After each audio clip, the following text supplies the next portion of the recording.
Sportivi siciliani, ancora una volta ben trovati con una nuova puntata di Penalty, tutto il calcio di cui il calcio vero non parla mai. In onda ogni mercoledì, in diretta alle 15:20 sul canale 15 di 7 Gold.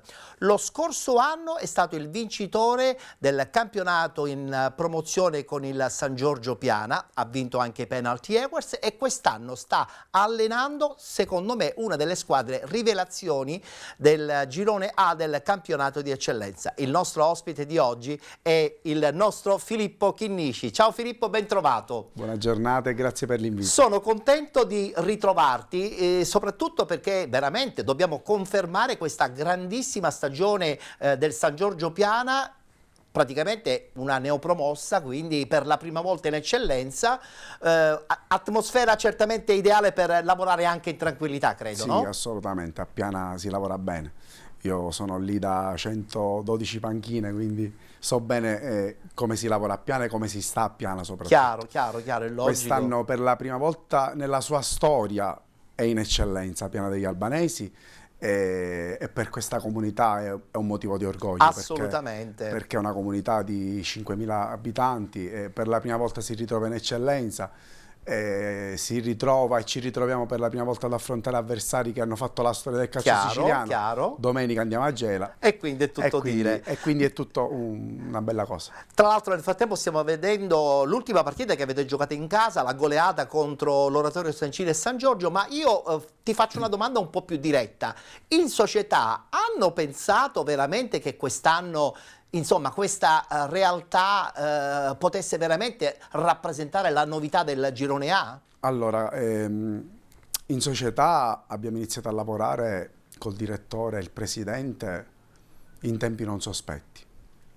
Sapevamo la nostra potenza economica qual era, sì, e l'abbiamo sfruttata al massimo. Ci ritroviamo in un piazzamento playoff meritato, sudato sul campo, con una squadra voluta per cercare di accontentare anche quello che era la nostra potenza economica. Chiaro. E siamo soddisfatti dai ragazzi perché veramente ci stanno dando Tra l'altro mi grandi parlavi soddisfazioni. che insomma all'interno del gruppo avete parecchi ragazzi giovanissimi. Sì, ma la nostra è un'età... Secondo me stai costruendo lo zoccolo duro per la prossima stagione, no? Stiamo lavorando. State lavorando. Noi abbiamo una squadra con un'età media di 22 anni massimo. Che attualmente è impensabile per il campionato di eccellenza. Per questo è un motivo di orgoglio, perché comunque ogni domenica almeno 3-4 fra 2006 e 2007 riescono a prendere parte dall'inizio o a partita in corso alla partita. Ha esordito anche un 2008 Pizzo recentemente, quindi non guardiamo per niente la carta d'identità. E fai bene. Non guardiamo per niente la carta Diventa la prerogativa anche nei confronti degli avversari, che spesso e volentieri hanno difficoltà proprio nello schierare i giovani, perché i giovani comunque devono giocare. Più esperienza fanno e più sicuramente si ritroveranno con più determinazione partita dopo partita. Assolutamente sì, è la nostra forza. Ma poi sono tutti giovani. Il capitano Ciccio Corso 26 anni, Pace, Maltese, Duli 23 anni, 22 anni, 21. Insomma, sei contento poi alla fine di lavorare anche con i giovani? Sono contentissimo perché sono giovani, però sono... Ti seguono? Sì, a parte che mi seguono, sono veramente persone speciali ed eccezionali tutti. Intensi anche negli allenamenti? Ma gli allenamenti lo sanno come si fanno con me, quindi lo insomma, sanno prima di venire. Non possono pensare lo sanno prima di venire. di non prenderti sul serio, perché giustamente se no ti arrabbi, come è giusto che sia per un allenatore. Stai seguendo anche il campionato comunque di Serie D, chiaramente, sì, no? Certo. Anche perché è un girone molto particolare quest'anno, con la siciliana Siracusa, che più di tante altre vorrebbe veramente abbandonare questa Lega Nazionale Dilettanti per approdare nei professionisti. Probabilmente la passerella giusta per la squadra siracusana. Ma credo che se lo meriti anche, perché comunque per gli investimenti e per quello che sta facendo e per la piazza che è Siracusa, dico, si merita, e io auguro veramente di centrare l'obiettivo. Condivido assolutamente. Beh, allora a questo punto partiamo con il campionato nazionale dilettanti.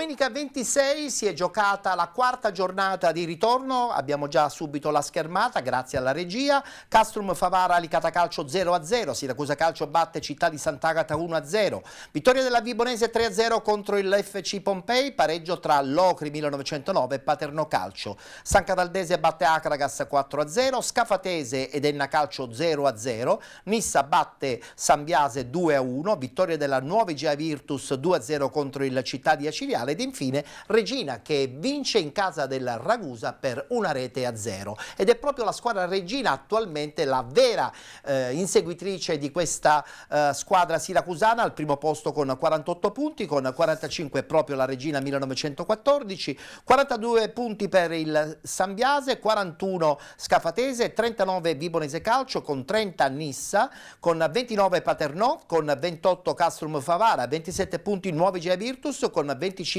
Lenna Calcio, 23 punti per la San Cataldese, con 22 Locri 1909, con 21 FC Pompei e Città di Aciriale, 20 punti per il Ragusa, 19 Licata Calcio, 16 punti Città di Sant'Agata, chiude la classifica all'ultimo posto con 14 punti l'Acragas. Si ritorna di nuovo tutti in campo direttamente questa prossima domenica, la prima domenica di febbraio, avremo Acragas Nuova Igea Virtus, Città di Aciriale Regina 1914, Enna Calcio Città di Sant'Agata, Licata Calcio Ragusa Calcio, Nissa FC Locri 1909, Paterno Calcio Scafatese, San Biase San Cataldese, Siracusa Calcio FC Pompei ed infine Vibonese Calcio Castrum Favara. Allora, una battuta velocissimo su questo Siracusa e poi inizieremo anche a raccontare anche le altre partite. È un Siracusa che un po' teme, secondo te, il momento positivo della Regina? Ma senza ombra di dubbio, sono squadre che comunque allestite per fare grandissimi campionati. Il Siracusa meritatamente si trova prima in classifica, però io dalla Scafatese fino alla Scafatese ancora io vedo una lotta, una possibile San Biase lotta. forse ha un po' mollato? La mia delusione è perché un po' nel momento questa. forse migliore... Sì. Come se avessero tolto la spina Dopo la vittoria proprio in casa del Siracusa. Sembrava che insomma quella doveva essere la partita del rilancio, di andare a centrare questo obiettivo, invece il calcio è proprio strano certe volte, no? Purtroppo quando gira storto non si può fare niente. Il calcio è molto strano e lo dimostra anche il Licata, che purtroppo quest'anno non sta rendendo bene, è andata a giocarsi una partita importante contro la Castrum Favara 0-0, un pareggio che accontenta forse più la Castrum che il Licata. Per la classifica sicuramente, quella che aveva più bisogno di punti era il Licata. Il Favara per me è una di quelle squadre che quest'anno sta facendo un grandissimo campionato, un grande lavoro. Il direttore ha allestito una grande squadra, Dino Longo, il mister sappiamo bene come lavora e quindi... Il Licata secondo me ha pagato un po' di trambusto in società, ci sono stati all'inizio tante incertezze e voi non vuoi queste cose poi incidono in preparazione, nella testa dei giocatori, non sai cosa può succedere. Anche perché, voi non vuoi Filippo, io credo anche una cosa fondamentale, soprattutto poi al ritorno, ogni punto diventa pesante. Se tu parti già da una posizione certamente non favorevole in classifica, devi sempre rincorrere, non ti puoi permettere neanche un pareggio, cosa che potrebbe essere comoda effettivamente, come è successo anche a Favara. Va bene, vedremo come andrà a finire. Certo, quest'anno con le troppe squadre siciliane nel girone rischiamo che forse qualche squadra la perderemo. Purtroppo per la legge dei grandi numeri siamo in tante, quindi qualcuna è probabile che pagherà.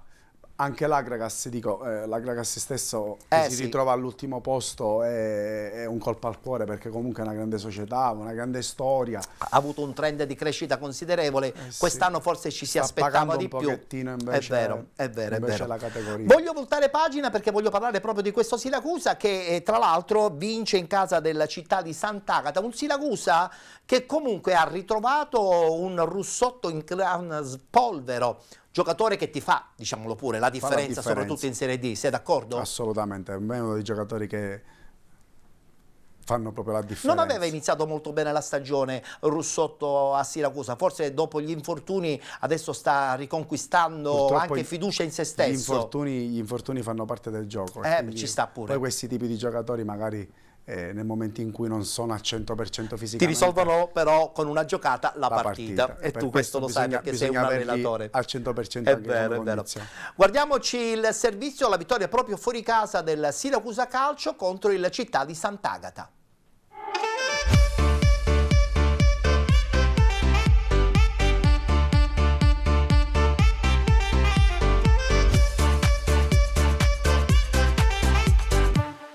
Con un gol di Andrea Russotto al 20° del primo tempo il Siracusa espugna Sant'Agata per 1-0. Senza a quadro Palermo, Barbana e Rizzo, Turati ripropone la stessa formazione che domenica scorsa ha travolto al De Simone alla Nissa per 4-1. Azzurri che hanno l'approccio perfetto alla gara. Al 5° minuto infatti Limonelli per Di Paolo, il sinistro si perde fuori di pochissimo. Al 6° però ci prova la formazione di casa col sinistro a giro di Fontana che però si perde nettamente al lato. Al 1/4 d'ora Di Paolo fa la sponda di testa per Maggio, gran rovesciata del capitano azzurro che si stampa sul palo. Al 20° il Siracusa passa, la progressione di Di Grazia per Russotto che aveva iniziato l'azione e gol sotto misura dell'attaccante romano degli azzurri al 3° centro stagionale nelle ultime 2 partite. Al 37° ancora Limonelli, l'imbucata per Maggio, il sinistro di prima intenzione, la respinta del portiere Minguzzi. Ed è un super Iovino che evita la capitolazione per ben 2 volte, prima sul sinistro a botta sicura di Pussetto e poi sul tentativo di tap-in di Manfrellotti. Nella ripresa il cliché non cambia, Siracusa subito pericoloso al 1° minuto, Maggio spalle alla porta, gran sinistro con Minguzzi che devia sul palo, la palla ritorna contro la nuca del portiere di casa e finisce di poco alta sopra la traversa. Al 2° minuto mischia nell'area del Sant'Agata con Minguzzi che riesce a deviare ma non arriva nessun tap-in vincente a Retuseo. Al 14° la combinazione Russotto-Maggio-Russotto sinistro alto di poco.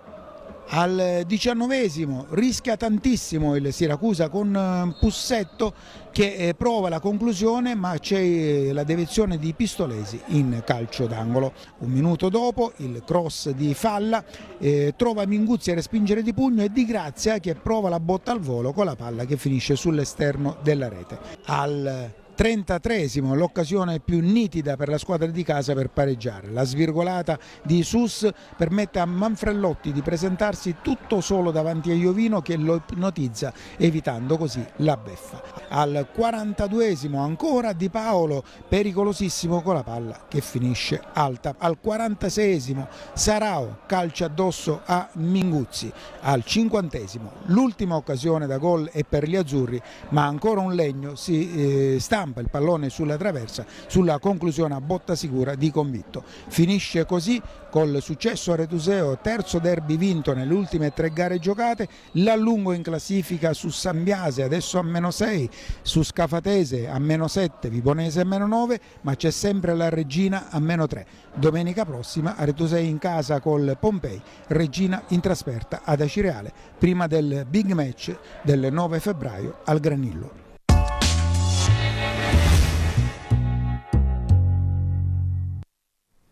La sconfitta contro il Siracusa è costata certamente cara alla Città di Sant'Agata perché è stato anche esonerato mister Ezio Raciti, a dimostrazione che spesso e volentieri insomma, gli allenatori pagano anche alcune scelte tecniche un po' sbagliate da parte della società, ma bisogna pure accettare spesso e volentieri l'esonero a malincuore, no? L'esonero fa parte del nostro lavoro. E bisogna accettare i rischi. E quindi sappiamo a cosa andiamo incontro. Noi allenatori siamo legati ai risultati. È vero, non c'è niente da fare. La nostra storia è quella. Non c'è niente da fare. Infatti, per come la vivo io, ci godiamo poco le vittorie. Perché secondo me pensate alla prossima cercando di non È perderla. un errore che commettiamo tutti, perché nel momento in cui tu vinci, secondo me ti devi godere la vittoria, però giustamente non hai il tempo perché devi preparare l'altra. Già c'è l'altra. E quindi di conseguenza ce le godiamo poco. Certo, è vero, è vero. E siamo vincolati ai risultati. Vabbè, pazienza. È inutile, che il nostro lavoro è questo. Invece voglio parlare della Vibonese, perché tu poc'anzi hai detto Scafatese, abbiamo parlato del Sambiase, ma abbiamo parlato poco invece di questa Vibonese che ha pagato secondo me alcune partite in maniera esagerata e hanno diminuito la forza in classifica della squadra. Però è anche vero che questa squadra c'è e continua, devi batterla per insomma fare punti pesanti. Questa è una squadra che realmente, quando tu dici una squadra di categoria che può fare da un momento all'altro il salto, il cambio, e me lo aspetto dalla Vibonese per le qualità, le potenzialità che ha la società, per quello che investe. Per me la Vibonese è una di quelle squadre che comunque deve sempre giocare per vincere e cercare di fare il salto di categoria, perché comunque, ripeto, la società è realmente una di quelle società che con merito stanno in questa categoria, e secondo me anche un po' stretta. Però sono troppi adesso i punti di distacco rispetto al Siracusa. Se non mi sbaglio loro sono a 39. Sì, 39 con 48, quindi insomma recuperarli ormai è assolutamente facile. Sì. E hanno pagato probabilmente qualche partita dove non hanno reso al massimo, qualche scontro diretto anche perso, e quindi poi alla fine giustamente, non dico che hai bruciato la stagione, perché adesso ci sarà sempre il discorso riguardante i playoff, però sappiamo benissimo, soprattutto in Serie D, quanto valgono i playoff, cioè quasi nulla. Pertanto vedremo quello che succederà adesso nelle prossime settimane. Noi stiamo guardando in questo caso proprio la vittoria contro il Pompei. Attenzione, Pompei che all'inizio della stagione in pompa magna avevano sottolineato che loro volevano starci nel gruppo per poter vincere il girone. Anche perché per i giocatori che avevano presi, e soprattutto una campagna acquisti i giocatori che l'anno scorso avevano vinto anche la categoria, quindi uno su tutti c'è la Petta, c'è il difensore centrale. Dico, se prendi questi giocatori, vuoi o non vuoi, stai dichiarando che vuoi vincere il campionato. E invece non sono arrivati i risultati, c'è stato il cambio dell'allenatore, adesso è arrivato anche Esposito. Però è anche vero che poi gli allenatori arrivano con un gruppo che è un po' sfaldato anche mentalmente. Certo. E infatti poi anche in casa perdono. Il lavoro poi di un mister che subentra all'inizio, più che altro non può essere mai tattico, puoi dare subito un'impronta, ma devi andare a lavorare un po' più sulla testa. Ma se non vengono i risultati, insomma, riuscire a ricaricare un po' le batterie ai ragazzi è sempre molto difficile. Purtroppo è vero, è vero. E invece finita 2-2 la partita che potrebbe, insomma, dare una svolta all'Ocri, che riconquista punti in classifica e probabilmente ridimensiona il Paternò. Sei d'accordo? Assolutamente. Anche se, insomma, pareggiare in casa dell'Ocri non è mai facile. Ci può stare, perché dico, andare a giocare all'Ocri non è mai facile per nessuno. Quindi il Paternò sta facendo il suo onesto campionato e sono contento, perché comunque con merito, neopromossa, una neopromossa, sta facendo un campionato a pochi punti dai playoff. Pochi punti no, ma si trova sesta, settima, diciamo sta che facendo un grande campionato. Come prima stagione di rientro in Serie D credo che sia una stagione da, non dico incorniciare, ma da sottolineare come positiva. Ci sta, perché se non mi sbaglio sono 29 punti. Allora in questo momento abbiamo il Paternò a 29. E beh, chiaramente i punti 39 con 39 sono tanti. Sono tanti. Però sta facendo un grande campionato. Ci può stare, primo anno di assestamento. Catalano è un allenatore che insomma mette sempre bene le squadre in campo. E il Logri con quel punticino si è tolto ad oggi dalla lotta. Dovrebbe avere un po' più di continuità, non so se sei d'accordo, perché poi soprattutto in fondo alla classifica, se non hai continuità resti insabbiato. Giustamente resti insabbiato. Guardiamoci gli highlights: pareggio tra il Locri 1989 ed il Paternò, 2-2 il risultato finale.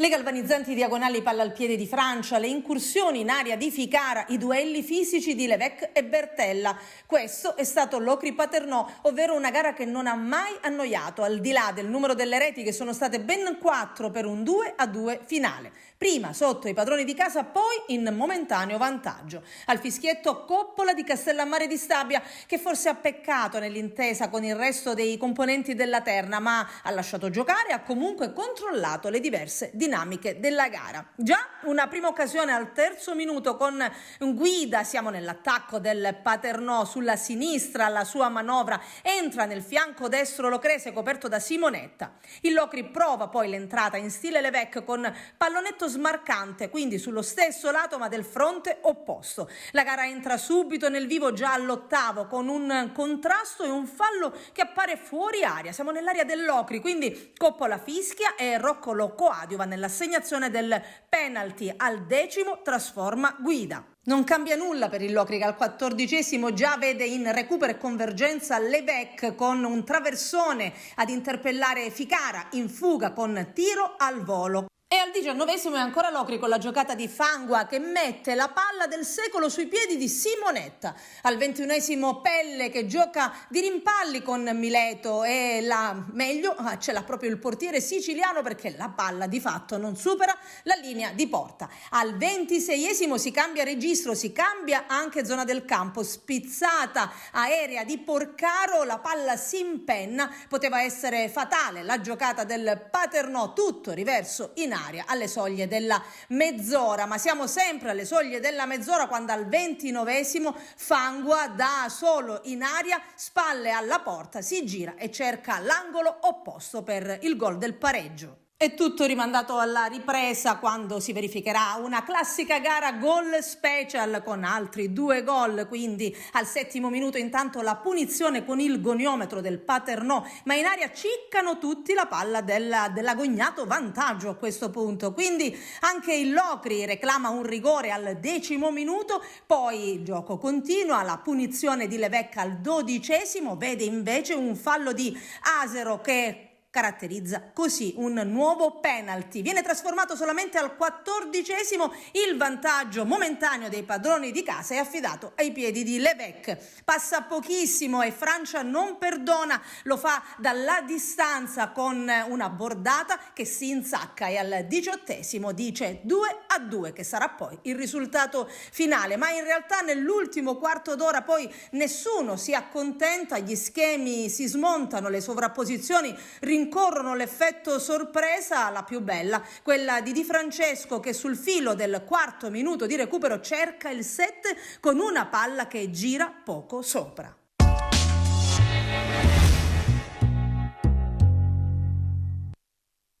Poc'anzi abbiamo parlato di alcune crisi riguardanti le squadre siciliane, parliamo dell'Akragas, stagione sin troppo travagliata già dalla prima giornata. Dopo qualche settimana è stato messo in discussione Lillo Bonfatto, poi è stato esonerato, è arrivato Rigoli che è rimasto appena una settimana, poi è ritornato Lillo Bonfatto, adesso abbiamo un nuovo allenatore e la dimostrazione che spesso e volentieri poi dopo si va in tilt e probabilmente i primi sbagli grossi li fa la società. In questi casi magari la colpa è un po' di tutti, dei giocatori, di noi allenatori, della società, perché poi quando entri in questo vortice la società magari lo fa per dare una mano e quando magari poi ricambi e fai dei cambi continui magari si va pure un po' in confusione. Ma si può parlare anche di una campagna acquisti probabilmente forse non perfetta e gli allenatori spesso e volentieri l'accettano pur di allenare? Quello è un errore. È un errore, quello no? È un errore. Perché poi dopo rischi di pagare tu in prima persona sì. E la società poi sprofonda in una posizione in classifica. Io ci sono passato e quindi so cosa significa. Conosco bene il tuo percorso, assolutamente. Sono errori che non si devono... nel momento in cui li fai è giusto accettarli perché però ti poi fanno dopo crescere, ci pensi una però prossima ovviamente volta. È vero. Sai bene cosa hanno perso 4-0 contro la San Cataldese di Pitatella, che ha dimostrato che soprattutto in casa si può costruire la salvezza di questa stagione. Assolutamente sì. Mister anche l'anno scorso ha fatto un grande campionato col Canicattì. quest'anno si sta confermando. Sono contento perché comunque è una piazza che merita, una piazza che sta facendo bene. Quindi è un po' già una piazza che si è abituata alla categoria, e questa è secondo me una cosa fondamentale, soprattutto per le squadre siciliane. Assolutamente no? sì, io ho 2 giocatori che l'anno scorso sì, militavano. Il difensore centrale. I difensori centrali. I difensori centrali. Duli, quindi hai l'ossatura della San Caldese della scorsa stagione. Duli no? a 21 anni e Parisi 21. Quindi... Che poi tanto anziani non sono, no, sono giovanissimi. A 21 anni si è giovanissimi. Sono giovanissimi, però sono dei giocatori che veramente mi piace allenare. Bravo, perché sono veramente bravi ragazzi. Costruisci sui giovani, Filippo, sì. che credo che sia il percorso migliore. Scafatese invece che pareggia in casa dell'Enna. Sì. Attenzione, perché quest'Enna è lì, sì, troppi pareggi, però è anche vero che non perde. Assolutamente, l'Enna si sta facendo il suo bel campionato. Anche Enna è una piazza che ritorna in eccellenza da neopromossa quest'anno. Hanno costruito un bel progetto. Assolutamente sì, quando si costruiscono questi progetti è giusto che queste squadre facciano categorie importanti, con merito direi, e quindi sono contento per i colleghi che hanno questa possibilità. Con questo pareggio però la Scafatese, ahimè, insomma, rallenta il suo pensiero di promozione. Sì, anche lei è una di quelle squadre che comunque ambivano a cercare di vincere. Secondo te ha già mollato? Non penso, perché non sono squadre che... 41 con 48, sono 7 punti. Sono 7 punti, sono 2 partite. C'è lo scontro diretto. C'è lo scontro diretto, può succedere di tutto ancora. Le partite, le gare per cercare di tentare di raggiungere la vittoria del campionato ci sono. Quindi... è tutto aperto. Io penso che ogni squadra, ogni allenatore, ogni giocatore, fino a quando la matematica non ti dà la sentenza, devi sperare ad ambire sempre al massimo. È vero. È anche vero, adesso voltiamo pagina e parliamo del Sambiase, che in casa della Nissa perde 2-1, ma è stato un primo tempo meraviglioso. Vi faccio vedere il servizio e poi ne discutiamo con il nostro ospite Filippo Chinnisci.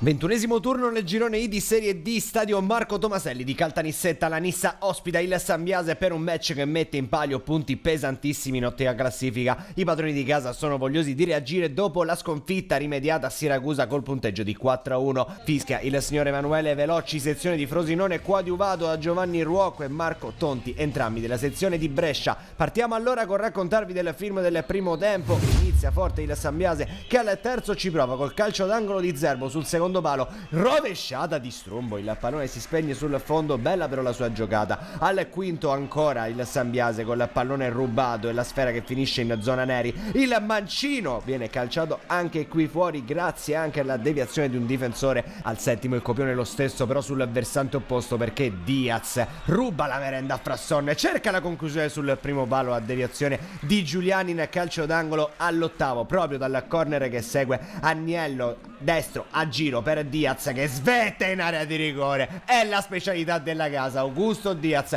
1-0 della Nissa in area di rigore, non lo prende nessuno e lui con la zuccata porta avanti i biancoscudati. 1-0 al Tomaselli. Al nono il Sambiase è pronto a reagire con Ferraro, lo scambio trovato e cercato con Umbaca che poi va alla conclusione, si spegne alta oltre la traversa. 18esimo, torna a battere la Nissa in zona offensiva l'ex Licata Rodulo, apre per un altro ex Licata Bonanno, fa partire il gran mancino a giro, il pallone viene messo in calcio d'angolo da una parata degna di Superman firmata Giuliani, ma non ad evitare il possibile nuovo sorpasso calabrese, ma cala vistosamente il Sambiase. Qui incredibile pallone perso da Frasson, Dall'Oro la mette per Rodulo che appoggia in rete e il gol del 2-0. Ancora la Nissa, anche un po' a sorpresa, 2 gol di distanza contro il Sambiase, 27esimo, ci hanno preso gusto i biancoscudati con il destro violento di Dall'Oro da fuori, messo in calcio d'angolo ancora dalla parata di uno strepitoso Giuliani, sicuramente il migliore dei suoi fino a questo momento. 28esimo, lancio in avanti in zona Umbaga che mette il pallone dentro per Ferraro. L'intelligenza della coppia offensiva del Sambiase riapre la partita, adesso è 2-1, 31esimo, ancora Sambiase, lancio in profondità per il solito Umbaga che con una magia mette il pallone a disposizione del compagno Zerbo. Conclusione masticata sul fondo. Le emozioni non sono finite per quanto riguarda il primo tempo. Rodulo sfonda sulla destra, mette il pallone all'indietro, arriva una conclusione stavolta alta oltre la traversa, firmata dal destro di Bonanno. 42esimo, lancio in profondità per Umbaga che riesce a metterla giù col sinistro e con lo stesso piede fa la barba al palo. 44esimo, il Sambiase alla ricerca adesso del gol e del pareggio con il gran cross di Piriz per Carella che sciuma una ghiottissima occasione. Finisce così un primo tempo emozionante, ricco di episodi e che ha già dato 3 gol. 2-1 della Nissa sul Sambiase. Partiamo col film della ripresa. Proprio la Nissa inizia il secondo tempo in avanti, punizione di Pagano, colpo di testa di Diaz che la manda fuori. Minuto 54, Diaz stavolta in versione assist man per Rodulo che tutto solo manda in bocca a Giuliani. 57esimo, il Sambiase, cross sul secondo palo per l'ex Sanca Daldese Zerbo che colpisce di testa. La chiusura provvidenziale di Cassano. Minuto 65, calcio di punizione di Umbaga, risponde ancora il portiere in corner. 71esimo, il Sambiase, il cross è di Zerbo, Cassano respinge in qualche modo ma sui piedi sbagliati quelli di Umbaga. Tentativo centrale, si accartoccia ancora il 22 della Nissa, entra Tumminelli fuori Bonanno. 90esimo, corner per chiudere definitivamente la partita a disposizione della Nissa, ma c'è un Giuliani eroico per il Sambiase, tiene a galla i suoi con una manona che dice no. Un gol che sembrava fatto ancora da Diaz che come sempre sui tiri da fermo è il più pericoloso nel finale. Entra Semenzin per Dall'Oro ma non c'è più tempo, la Nissa ritorna alla vittoria nel girone I di Serie D. Fermata la corsa del Sambiase. È tutto allora, un cordiale saluto e come sempre alla prossima.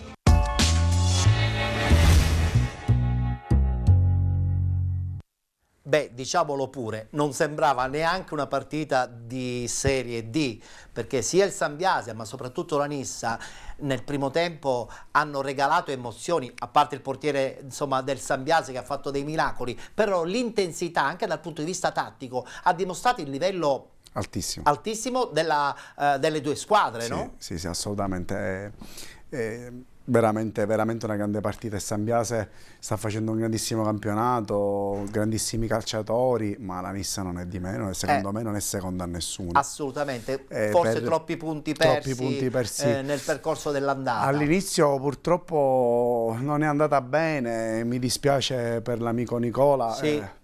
Però purtroppo non è andata bene. Poi sai, certe volte il cambio dell'allenatore serve anche un po' per svegliare un po' qualcuno che magari... infatti. Beh, anche qualche acquisto ulteriore dopo che è andato via Nicola Terranova. Comunque grande merito a Campanella. Ma infatti sto dicendo che da quando c'è Campanella la Nissa ha fatto, se non mi sbaglio, 17 o 18 punti e quindi è quarta in classifica. Potenzialmente sì, in questo momento è in una fase di grande trend di crescita. È vero. Voglio voltare pagina, abbiamo le ultime due partite. La prima riguarda la Nuova Virtus che vince contro questo Acireale che insomma non ha continuità, e quando tu non hai continuità poi fai un passo in avanti, la settimana dopo fai un passo indietro, è come se non avessi fatto nulla. Assolutamente sì. Che ne pensi? Acireale, per la piazza che è Acireale, è inguardabile vedere Acireale nei bassi fondi della classifica di Serie D, perché Acireale è una piazza che merita il calcio quello importante. Sì, ma se tu sbagli l'inizio della stagione non riesci più poi a recuperare i punti. Certe volte bisogna investire qualcosina in più all'inizio, perché poi quello che tu investi te lo ritrovi e non lo butti. Non lo butti, giusto? Quando poi tu invece vuoi cercare di rimettere le cose al posto, spendi di più e non è sicuro che riesci. Chiaro, perché i tempi stringono, è un errore, e vuoi tutto subito da una realtà che meglio torna spendere qualcosina in più all'inizio perché magari noi pretendiamo... Questo è il suggerimento di un no, allenatore. No, è così, ma no, è così, ma sono è legge di d'accordo. natura. Sono Io quando d'accordo. mi siedo è perché magari chiedo qualcosina in più all'inizio, perché so che Te lo ritrovi me poi lo durante ritrovo la stagione. e non vanifichiamo quello che stiamo investendo. È vero. Complimenti alla Nuova Igea perché batte una squadra che comunque era in forma, veniva da una vittoria importante 7 giorni prima. 2-0 per la Nuova Igea Virtus.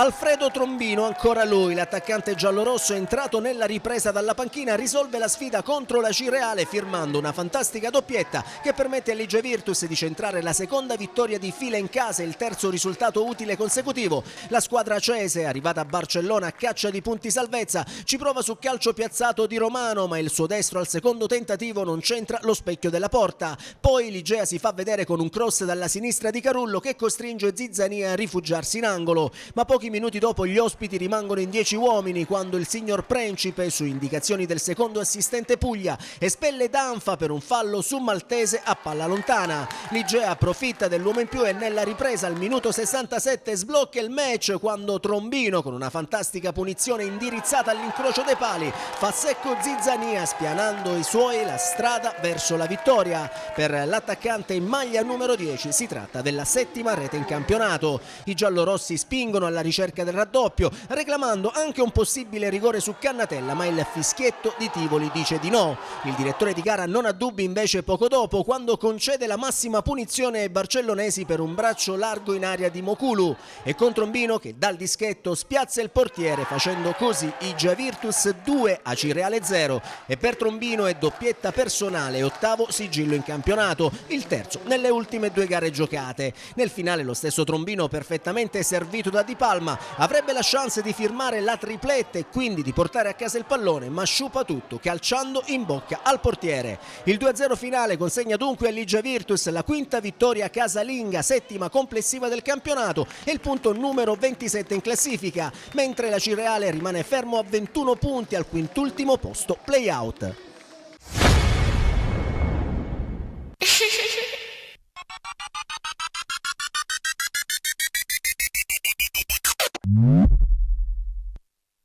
Punti di serenità per la Nuova Igea Virtus e ripiomba in una situazione certamente non ottimale in classifica il Città di Aciriale.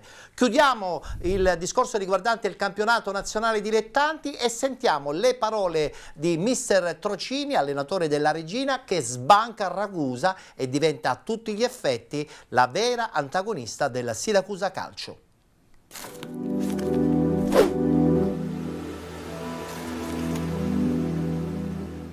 Ragusa è un campo complicato contro una squadra organizzata che ha dato da filo da torcere a tutte le squadre più importanti che sono venute qua.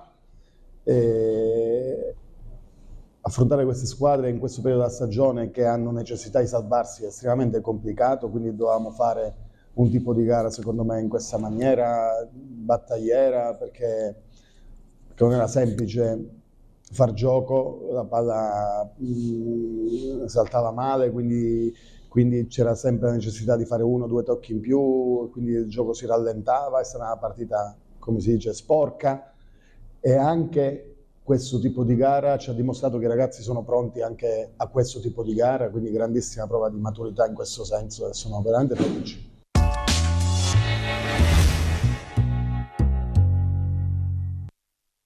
La domanda che ti faccio per chiudere il discorso riguardante il campionato di Serie D è: questa Regina può veramente ambire la vittoria finale? 3 punti sono pochi, c'è lo scontro diretto e soprattutto poi entrambe dovranno comunque giocare anche altre partite importanti. Certo, ma Regina è una squadra che è una società che... Voglio il nome, lo vince o non lo vince questo campionato la Regina oppure il Siracusa? Io faccio il tifo per il Siracusa. Tu fai il tifo, vabbè, saremmo in molti a farlo perché generalmente parliamo di una realtà siciliana che ha speso tantissimo, sia l'anno scorso, con il Trapani che aveva fatto un campionato è stata sfortunata che c'era il Trapani che dico... Perdi un campionato con oltre 80 punti, parliamo, è impossibile. Hanno fatto un campionato che... Con gli stessi punti quest'anno avevi già vinto abbondantemente, quindi diciamo che l'anno scorso meritava. E quindi... Ecco, però dal punto di vista tecnico, però la Regina se lo giocherà. Assolutamente sì, siamo a 3 punti, ci sono un sacco di partite e sarà un campionato tirato fino alla fine. Chiaro.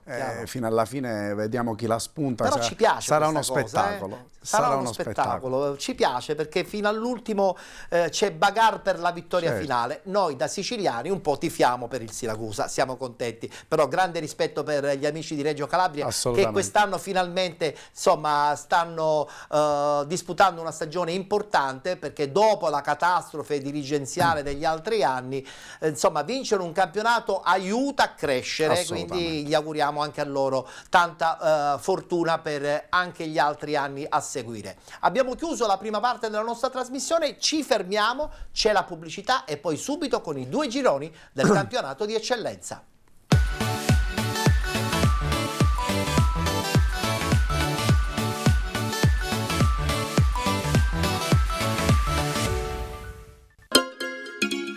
Benvenuti da Giada Immobiliare.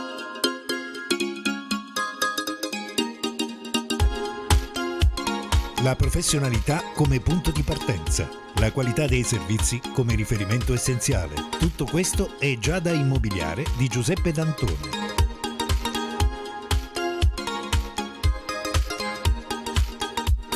Servizi di compravendita ed affitti, supporto per concessioni mutui e consulenza finanziaria ed inoltre assistenza a partecipazione ad aste giudiziarie e consulenza tecnico-legale. Giada Immobiliare, via Etnea 734, Catania. Info 095 61 74 981 oppure 095 61 74 973. Visita il sito con le nostre proposte www.giada-immobiliare.it. Giada Immobiliare, insieme a te per comprare e vendere. Stagione numero 14 di Penalty 24-25. Vi aspetto anche ai Penalty Awards 2025. Sarà la 12ª edizione. Appuntamento con il meglio del calcio dilettantistico siciliano. Da non perdere.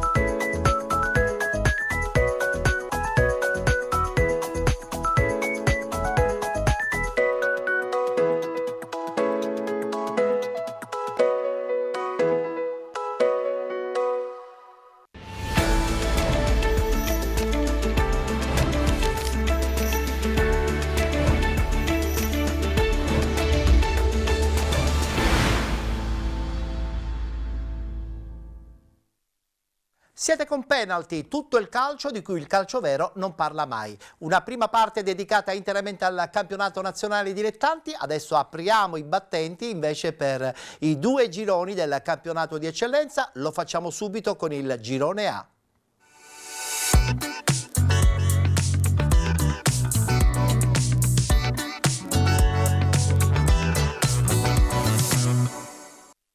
Anche qui si è giocata la 4ª giornata di ritorno, subito la schermata, la vittoria 3-0 della Città di Gela contro il Castellammare, è stata sospesa Parmonval Unitas Sciacca per un infortunio all'arbitro, si recupera proprio nel pomeriggio di oggi, Accademia Trapani batte Folgore Castelvetrano 1-0, Athletic Club Palermo batte Città di San Vitolo Capo 3-0, vittoria anche del Casteldaccia contro il Lascari Cefalù, pareggio tra Don Carlo Misilmeri e Marsala 1912, grande vittoria del del San Giorgio Piana, 6-2 contro l'Oratorio San Cile e San Giorgio, ed infine pareggio tra Supergiovane Castelbuono e Partinico Audace.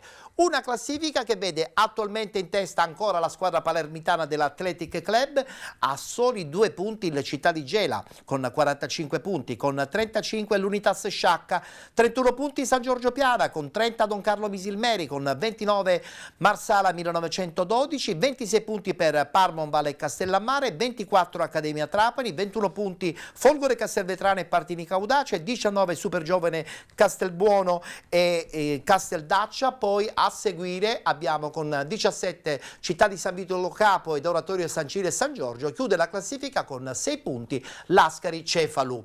Allora, abbiamo già parlato della bella vittoria del San Giorgio Piana, che può diventare anche un po' l'ago della bilancia, soprattutto anche nei confronti di questi due battistrada che sono veramente una forza della natura. Parliamo di Athletic Club Palermo, parliamo anche della Città di Gela, che ormai insomma hanno dimostrato di avere intensità, tanti soldi, grande spessore tecnico e competenza, e secondo me andranno dritti entrambi in un discorso dove il big match dello scontro diretto diventerà probabilmente essenziale. Assolutamente sì, assolutamente sì.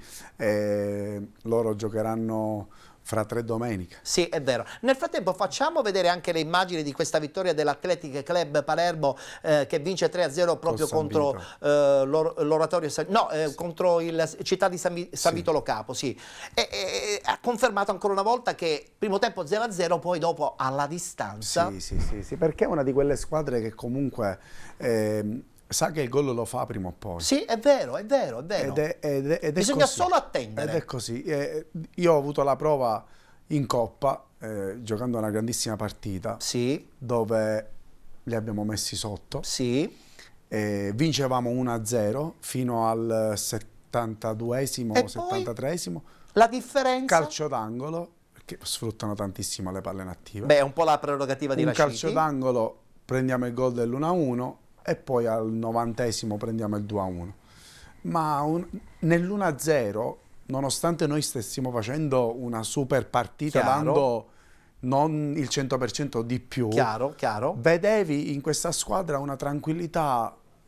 Beh, questa è la forza dell'esperienza. Comunque sa che prima o poi è la forza dell'esperienza, sia in panchina, con una panchina pesante, ma anche con quelli in campo. Giocatori che comunque, dico, in questa categoria c'entrano poco. Assolutamente. Giocatori che fino all'anno scorso facevano il professionismo. Certo.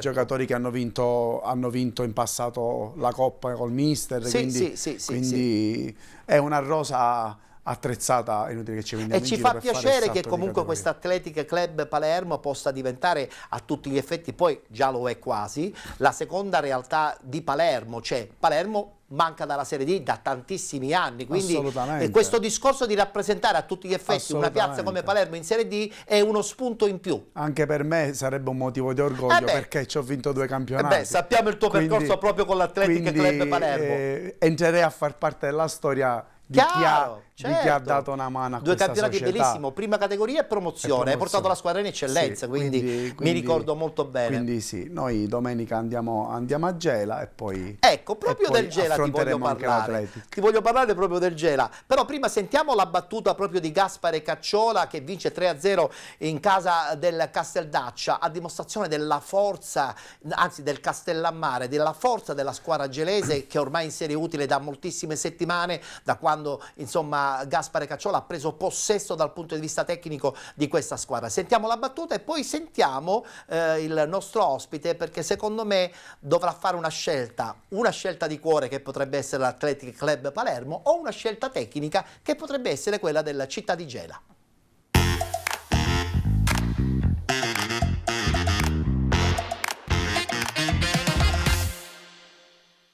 Guardiamo il nostro percorso, che chiaramente è ancora lungo, il campionato è aperto, questa è la 7ª vittoria consecutiva e i numeri sicuramente sono dalla nostra.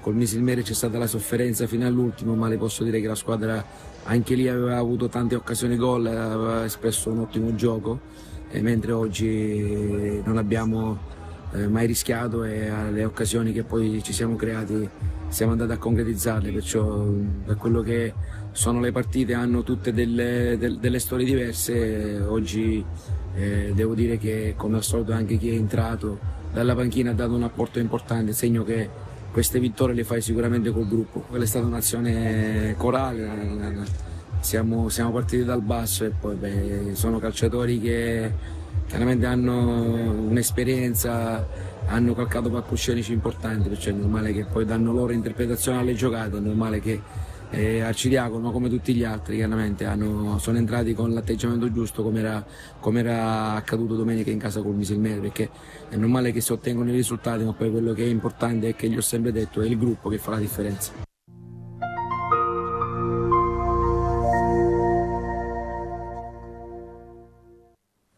La battuta finale di Cacciola serve per sentire subito il parere del nostro ospite Filippo Chinnice, mister del San Giorgio Piana.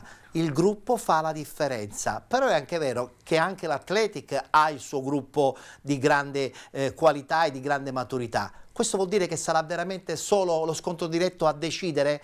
La tua è una risposta di cuore o una risposta tecnica? Ma io rispondo tranquillamente dicendo che ha ragione il mister, dicendo che il gruppo è fondamentale, perché quando ci sono quei piccoli momenti di difficoltà, o grossi o piccoli che siano, è nel gruppo in cui puoi ritrarre quella forza per uscire da questo momento negativo. Ti aiuta. Quest'anno anche la nostra squadra ha attraversato qualche momento negativo a livello di risultato, sì, perché mai siamo stati negativi a livello di prestazione. Già questa è una bella vittoria. L'unica partita in tutto il campionato che abbiamo fatto dove abbiamo meritato la sconfitta, perché siamo stati noi a giocare malissimo, è stato contro l'Athletic. Per il resto, anche nelle sconfitte, non ci hanno mai messo sotto. Non sviare la mia domanda. Mi devi dare una risposta di cuore o una risposta tecnica? Tecnica. Allora a questo punto solo lo scontro diretto può risolvere la testa di questo girone A? Secondo me sì. E quindi saremo tutti lì a vedere questa bella partita. Secondo me sì. Perché sarà veramente una grande partita. Però, ripeto, noi domenica andiamo a Gela per andare a fare la nostra partita e Gela viene da 7 vittorie di fila. E vi prenderanno con le pinze, però. 14 risultati utili consecutivi. L'ultima sconfitta Gela l'ha fatta a Piana degli Albanesi. E quindi è tutto dire. Sarà anche quella un'altra bella partita. Voltiamo pagina, parliamo subito adesso del girone B, sempre del campionato di eccellenza.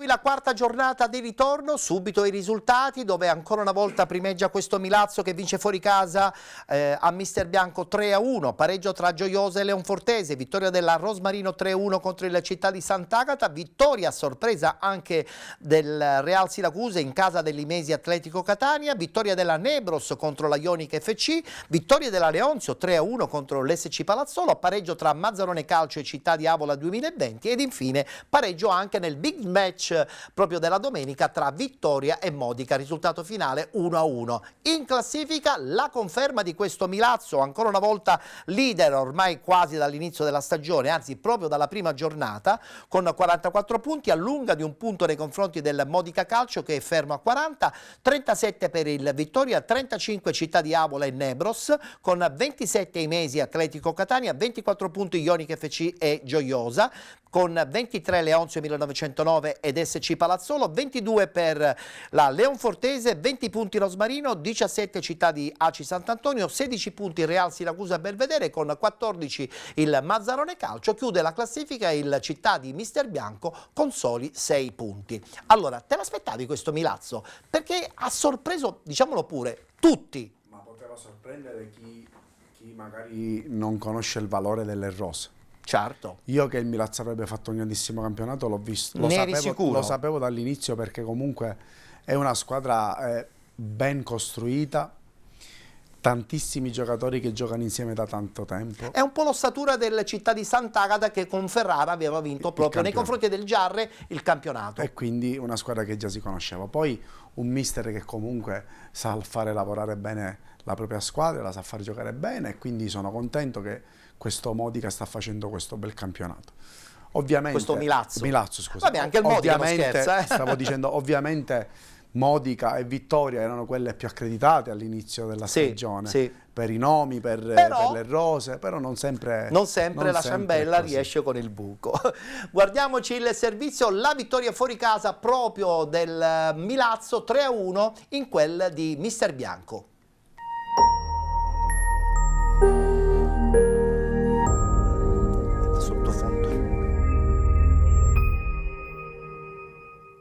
Il Milazzo compie il suo dovere nella trasferta di Mister Bianco, batte i locali per 3-1 e si conferma capolista solitaria nel girone B di eccellenza. Mamertini, che già nel primo tempo rompono gli indugi su calcio di rigore di Giannaula, che trasforma con freddezza spiazzando Biondi e realizzando il suo primo gol in campionato con i rossoblù.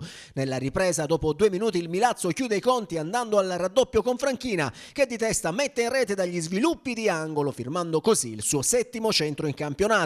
La capolista trova anche la rete del tris al minuto 74, quando Ferré con un destro dal limite non lascia scampo a Biondi, facendo così Mister Bianco 0, Milazzo 3 e gol numero 2 stagionale per l'attaccante rossoblù. Nel finale i locali trovano comunque il gol che accorcia le distanze grazie a Rapisarda, che batte Piccioni con un preciso sinistro dal limite dell'area, fissando il punteggio sul definitivo 1-3 in favore del Milazzo. Con questo successo i mamertini salgono a quota 44 punti e mantengono il primato in classifica, allungando a 4 le lunghezze di vantaggio sul Modica secondo, mentre il Mister Bianco rimane fermo a 6 punti in ultima posizione.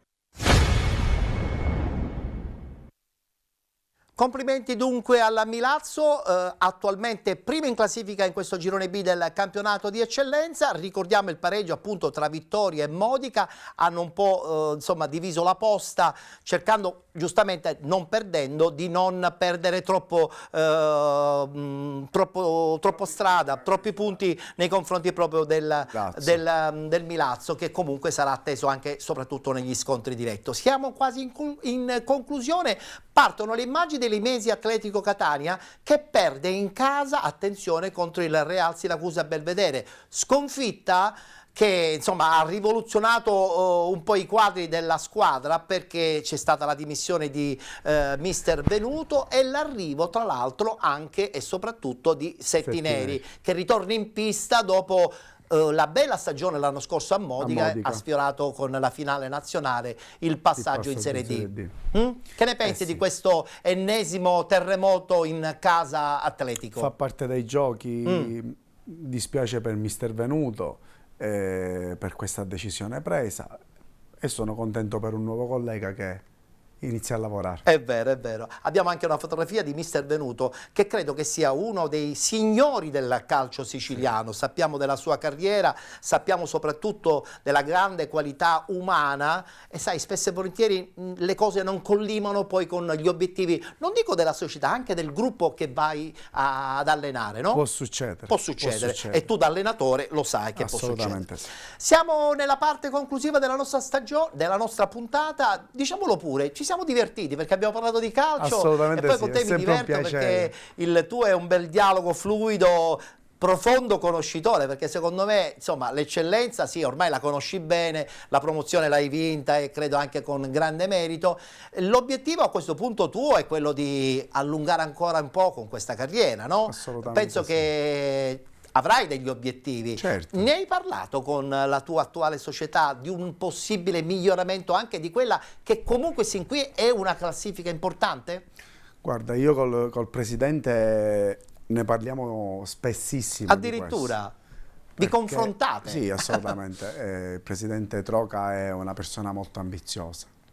E lui... Ma devi essere anche tu ambizioso. Ma io lo sono. Fai bene, guai se non fosse così. Lo sono sempre stato. È vero, da quando giocavo. Sì, ma parlano anche i numeri da allenatore, quindi confermo questa tua ambizione. Già questa è la mia 15ª stagione, quindi è il pulcio di andare sempre avanti, l'ho sempre avuto. Deve esserci, certo. Perché mi dà sempre quello stimolo di fare sempre di più, di non accontentarsi mai e di credere nei propri mezzi e nelle proprie idee. E la stessa cosa io la rivedo nel presidente Troca. Serve però una società che ti aiuti nella tua crescita, no? Assolutamente E quindi penso che anche la bella realtà di San Giorgio Piana possa influenzare, però è chiaro che se dovesse arrivare qualche categoria superiore, ben vengano. Te la giochi? Penso che prima di essere contento sarà il mio presidente. Tu te la giochi? Assolutamente ci mancherebbe. Sì. Allora noi ti auguriamo un grande in bocca al lupo, intanto per la partita non difficile, impegnativa contro bella il partita. Una bella partita, perché infatti. Comunque andiamo a giocherete. Andiamo a giocare in un impianto dove certo, ha fatto calcio. Con grande pubblico. Ci aspettiamo anche. Un grande pubblico. Chiaro. E quindi andare a giocare queste partite ti rende orgoglioso. Queste partite bisogna giocarle perché aiutano, fanno esperienza e poi provi emozioni che ti porterai sempre con te. In bocca al lupo per tutto allora. Grazie. Buona stagione. Grazie. Speriamo di vederci molto presto. Noi chiudiamo qui la nostra puntata odierna di Penalty. Vi ricordo che ci rivedremo la prossima settimana puntuali sul canale 15 del digitale terrestre di 7 Gold. Voglio anche ricordarvi che potete rivedere questa puntata sulla piattaforma HBB TV del canale 15 di 7 Gold. Naturalmente in versione on demand, così come potete rivedere questa puntata anche sulla pagina Facebook Penalty oppure sul canale YouTube Penalty Programma Sportivo. Grazie per essere stati con noi, appuntamento alla prossima settimana.